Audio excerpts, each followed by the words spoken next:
The main thing that I didn't talk enough about was education as a locus of polarization, as a dimension of polarization. So I talk a lot about different things we can be polarized on. And the one I don't talk enough about in the early version of the book is education. And one reason I don't, and obviously I would now, but I still find education very hard to talk about in any kind of precise way because education seems to me to be a correlate for something we don't really understand. Like it is Hmm. our best way of tracking something that we're trying to get at that has become a very, very important driver of polarization, but it's not exactly it.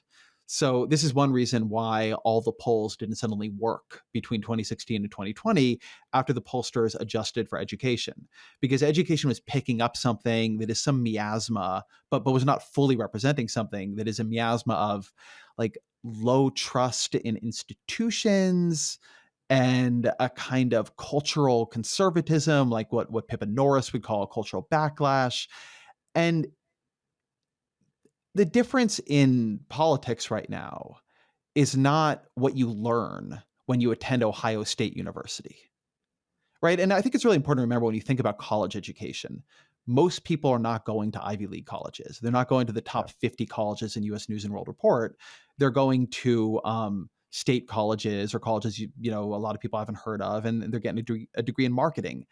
And maybe that college is more liberal than you would like to think it is, like maybe, Cal Poly, whatever, but it's not that liberal. It just isn't. Like, and that's not what they're doing there for that matter. And so there's something being picked up that is more than just the Marxists in the sociology department at Yale are indoctrinating all the kids in post-colonial theory. Yeah. But we don't really know what it is. I've done podcasts and explored the idea that maybe it's class, right? Education is maybe a closer correlate of class now than Yeah. anything else is. Not because it's making you so liberal, but because it is kind of acculturating you to a certain set of manners and mores, and that doesn't make you super woke, but it does make you kind of like repelled by these other things. It's very hard to figure out, but education definitely would be the thing I would have wanted to explore more deeply.